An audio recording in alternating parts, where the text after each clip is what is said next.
Pwede ba ang same-sex couple? During the 3-year residency, we got pregnant. Will the baby be added as dependent? Common misconception. Kasi, pero, and I think I don't see this talked about a lot online. I think yun din yung nagpatagal sa amin, attorney. Yung sabi nga namin, Disney princess.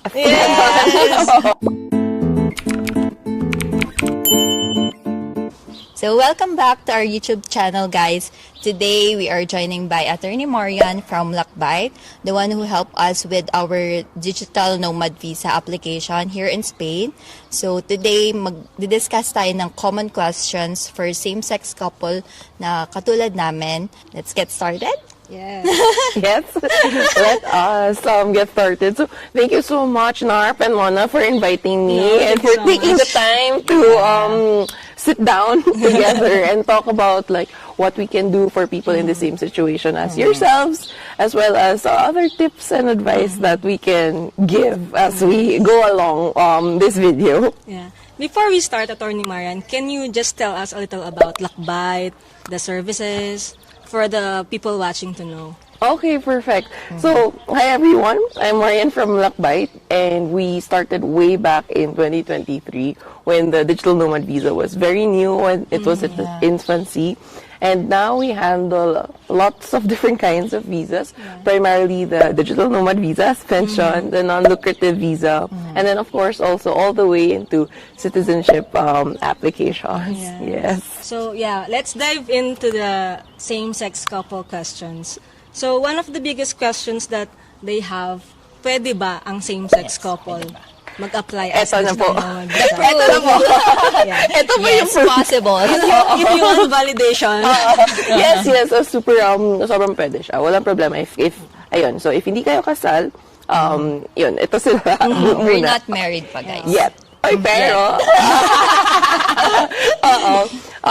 possible siya, and we can talk about the documents that you will need to provide in a bit. Or if kasal kayo, kahit sa isang country na hindi sa Pilipinas, pwede din. Kasi yung ipapakita nyo by then would be yung apostilled marriage certificate. So a lot of your clients are Filipinos. In the Philippines, same-sex is not legally recognized. Does that affect the applications at all? Hindi, kasi yung tinitingnan naman is yung Spanish law. Right? So, as long as you've contracted a valid marriage in a jurisdiction that allows you to get married, and meron kayong apostilled marriage certificate na ipapakita, then pwede yun. So, yun usually yung mga ginagawa ng mga tao. So, yung iba na kinakasal sila sa New Zealand, ganon. Yung pinaka-common is yung sa US. Yes. So pinaka-common, yun yung mga marriages there. And it doesn't matter if kahit Pinoy kayo, kahit nakakasal kayo sa ibang country, as long as may valid marriage certificate kayo, pwede nyo gamitin. How about naman if Hindi. unmarried? Okay. So yun din. Very, very good question. Kasi a lot of our subscribers, may mga nagtatanong, hindi pa sila kasal. Kasi correct. sa Philippines, hindi recognized. Correct. Oo. So, wala din problema yun. And I can say actually sa Lakbay, we were one of the very first na nag-focus talaga sa unmarried couples. I think nakita nyo din naman dito sa Salamanca. Ang dami. Whether straight ba or same-sex. Kasi, before people, it was popular to know na pwede pala yung mga unmarried. Kami na talaga yung nagpupush na pwede talaga siya kasi yung law provides na pwede na spouse or partner, ganon. So yun, you just have to prove na legitimate yung relationship. Like, hindi lang gawa-gawa for immigration. So, for example, mag-show kayo, like, kayo guys, yung mga joint lease, yung, if galing kayo Pilipinas, nakasama kayo sa barangay certificate, na nandun kayo nakatira, mga joint bank accounts, joint investments, yun. So, basically, proof to show na legitimate yung relationship nyo. So, makikita ko, madami ko nakikita online na yung mga parang, yung photos ng mga trips nyo, gano'n. Before, like, nung maaga pa, like, yung hindi pa clear yung criteria, yung tinitest-test pa namin. Kasi kami, di ba yung una na, nag-test-test ng mga unmarried partners. Yun, sinasama namin yan. So, parang gumagawa kami ng scrapbook, no? Parang, the day that we first met. First chat. Meron talaga. So, yung first date, first Valentine's, first meeting with the parents. Meron talaga talaga, like, our trip to Seoul. Ganon, Para ganon. proof lang na Oo, talagang oo. legitimate yung Also, relationship. madaming photos. As in, umabot yun ng mga 100, 200 pages na compilation. Seryoso. O, tapos tinatranslate pa yun namin sa Espanyol. Pero like, it was super fun to make. Like, parang, it was really fun to make. Pero like, as we go on, as we like, narrow down the criteria, wala na. So, wala na din, hindi na din sila gumawa nun. Kasi sa amin, hindi na namin ginawa yun. Hindi Wala na, kaming hindi na. time. Hindi I na. think yung pinaka-important document is yung affidavit of Cohabitation. cohabitation. Correct. Oo. Especially if unmarried partners Yeah. kayo. Oo. Is there a minimum years of Of relationship. cohabitation. Oo. cohabitation? For at least 1 year, yun yung pinaka-important, and at least legitimately cohabiting kayo with all the requisite documents for at least 1 year. Oo. Okay. So, what about attorney if yung unmarried couple is may anak? Okay. Is that possible na madala din nila dito sa Spain? Oo. So actually, those are the best applications kasi one of the strongest proof to show that you're a legitimate couple is a common child. Yeah. Diba?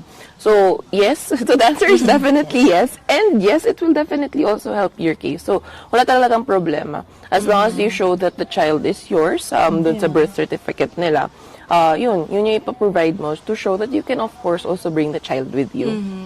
And with only like additional income Yun. requirement, right? Yun yung very, very important caveat. Kasi as you add dependents, tumataas din kasi yung income requirement that the main applicant has to earn, as you're very familiar. Pero, sinasabi ko yung biggest jump kasi is yung sa yung sa first dependent, yung if maging dalawa kayo. Kasi yung succeeding dependents nun, nagja-jump siya, pero hindi ganun kadaklaki nung jump doon sa first dependent talaga. Oo. How about pag kunwari yung, diba, couple sila, and then yung isang partner lang yun lang yung may anak sa kanya, okay lang din mo yun? Walang problema. So, you can bring a common child, your child, or the child of your partner. So, wala problema talaga. Okay. And then, how about if, kunwari, approved na. Kunwari, approved na kami. And then, during the 3-year residency, we got pregnant. What's the, like, additional funds ba siya? Will the baby be added as dependent? Okay, oo. So, first thing, congratulations in advance. In advance pa yun, guys. Hindi pa yun not now. Baka mas ma-fake news tayo. Oo, pero yun. So, pwede siya. Kailangan siya i-add as a dependent to your digital nomad visa residency. And normally, that will entail, if nun sa first application nyo, hindi nyo nakita na, or na-show na nami-meet niyo yung income requirements for 3, when you add the child, kailangan nyo i-show 3 months before the submission of the application na nami-meet na yung income requirements for 3 people. And kukunin nyo din yung birth certificate ng child at yung passport kasi kailangan yun para i-submit yung residency application nila. So, may chance din siya to get the Spanish citizenship? Oo, so of course, so if for example dito siya pinanganak, after 1 year of valid residency, pwede na siya mag-apply for citizenship. 1 year lang, no? Oo. 1 year lang, and hindi siya, doesn't even matter if Pinoy yung child or hindi, kasi kahit foreign, pwede sila mag-qualify, kasi as long as dito pinanganak yung bata, oo, 1 year residency lang sila. Okay, regardless of Nationality. Oo. So, if pinanganak mo yung bata dito, 1 year lang. Wow! Parang may chance na mas mauna pa siyang maging citizen. Actually, oo, yun yung common misconception. Kasi, the only way na mauuna yung child is if you gave birth very, very early sa early stage. sa 3-year authorization niyo. For example, if buntis kayo na pumunta dito, and then you gave birth to the child early. Kasi when you think about it, when you add, so for example, today is May 2026. If, for example, you gave birth June 2026, di ba? Makakuha niya yung mga passport, birth certificate niya. Sabihin natin, August 2026, di ba?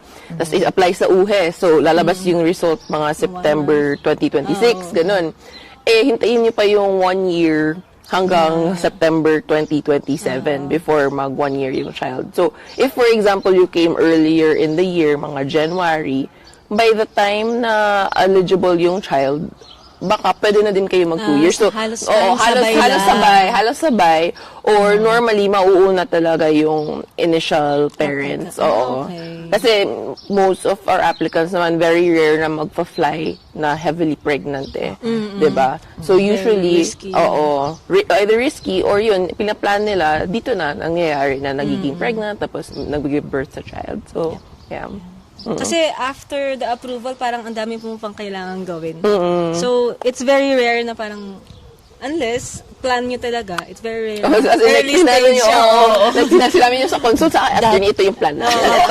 Ito yung mga ito yung mga months natin. Ganon. Okay, ganun pala yun. Okay. So, next question naman, attorney. Sa mga case na ang main applicant and then the other one is dependent, may right of work din ba ang mga dependent? Yes. Yes. Unqualified, yes. So, yung mga dependents, sila lahat yung mga may privileges, may perks. Yeah. Kasi pwede sila maging employee dito sa Espanya. With no need of a separate authorization, work authorization. Like, diretso na siya. Pwede din sila maging self-employed. At pwede din sila mag-open ng own business. So, lahat pwede sa kanila. Pwede ka pala mag-business.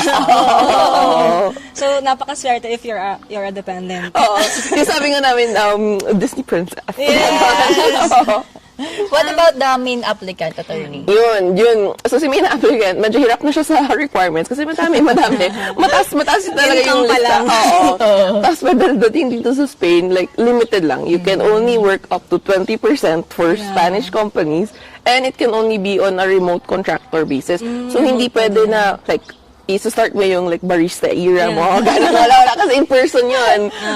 So, dapat remote and contractor basis only. Okay. So, main applicant is 20% remote lang, and then the dependent 100%.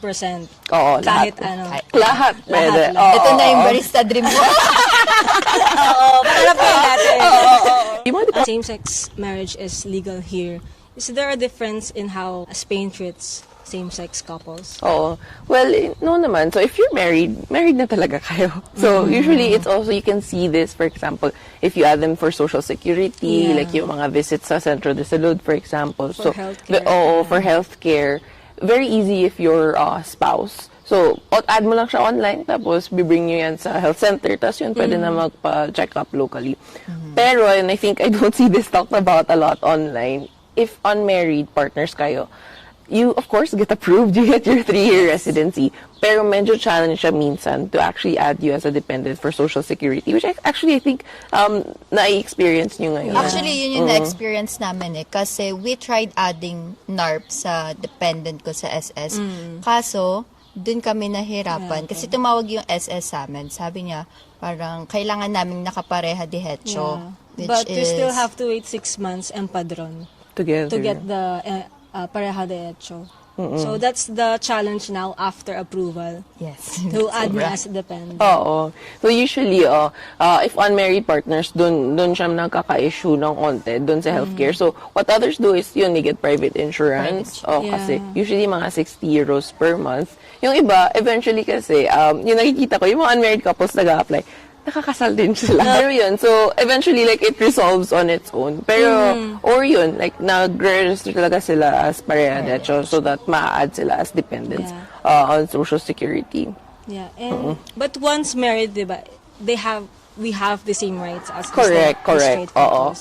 Wala namang yun yung type A, type B na marriage. Ganun. As long as married, married kayo. Yeah. Nice. And what I like is parang sa Pinas kasi it's hard to add your partner if you're same-sex as emergency contact. For example, naghihingalo ka na sa hospital and kasama niya ako. Hindi ka They would pwede. call the parents, not me. So it's very reassuring or protected because of that. May right ka talaga to build a family. That's true. Oo. Usually, for unmarried same-sex couple, is it just the same as the straight couples in terms of the process? How long would it take? Generally, for the process, I would say yes. What really normally takes the longest for unmarried couples is if hindi pa sila, wala silang proof together. Yun yung mahirap kasi we have a lot of people who cohabit or who live together, pero never sila nagkaroon ng lease together kasi yun nasa pangalan lang ng isa or never sila nag-open ng joint bank account. So minsan nadidelay yung mga applications nila by at least a year kasi i-build up pa yung mga documents nila for purposes of the application. Yeah. I think yun din yung nagpatagal sa amin, attorney. Kasi during the consultation, wala pa kaming joint bank account. So, So, kailangan we pa waited namin maghintay ng at least 1 year. Kasi the day after yung consultation namin sa, doon kami nag-open agad ng bank account. Pala Pero yun. additional lang naman din na pinasa natin yun kasi may mga joint. Oo, may Other property stuff. naman Oo, kami. oo. Para lang ma-strengthen yung application. Yung application, oo. Yun, ito yung mga gusto ko na client kasi ginagawa lahat para ma-push through yung talaga application. No? Kasi hindi naman kami, like, if you consult with us, hindi naman namin ginagate yung, Yes. yung mga information. Like, sinasabi talaga namin lahat na kung ano yung pwede niyong gawin para ma-push yung application. Kasi, if for example, hindi namin sinabi at that time, some of these things need months to mature eh. Yeah. So, if for example, sasabihin lang namin kapag engaged na kami, mas tatagal pa yung timeline. So, normally sinasabi talaga namin ano yung kailangan yung gawin para magawa nyo na. And if ever pabalik kayo, and hopefully, babalik kayo sa amin. Oo, like, pwede na, like, implemented na siya. Tapos, i-check namin kung, like, paano. So that at least, mas smooth yung move nyo to Spain at hindi tayo nasa stress. Oo. Okay. So, next is, what are the common mistakes that usually same-sex couple or unmarried couple do?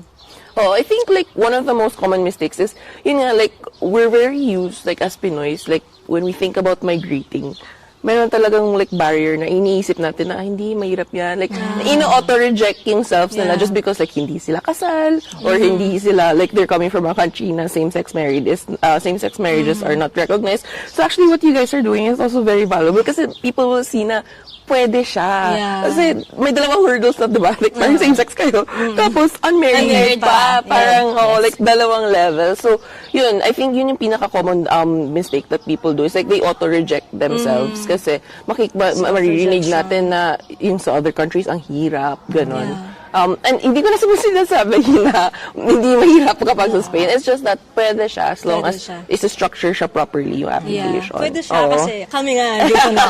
Diba sila? And valid din naman yung mga thoughts na ganun. Kasi kami nun, ganun din kami. Sobrang confused kami sa process kasi wala pang available. Like maybe room, Sources. lalo na Yep. for same-sex couples. So, Oo. really, ang ginawa namin, nag-decide na lang talaga kami na consultation with attorney. Kasi parang doon mo talaga malalaman yung answers for consultation. So, for consultation, below. Link na lang kami.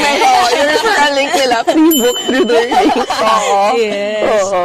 For those unmarried same-sex or straight couples na hopeful for this journey, can you share us like how many same-sex couples na have you handled? Oo, madami na actually. na. Sobrang dami na. So, last count, I think we were at 26. Oh, Oo. na. It's been a Parang sa lot. amin ng 12 pa lang yata. Yeah, it was early kasi I think one of the challenges with same-sex couples is it's a particularly difficult application kasi ang dami talaga i-collect. Oo, ang dami talaga. Kasi compared, imagine mo, like if you're married, ang i-show mo lang. Marriage certificate. Okay na yun. That's a page document. Yun na yun.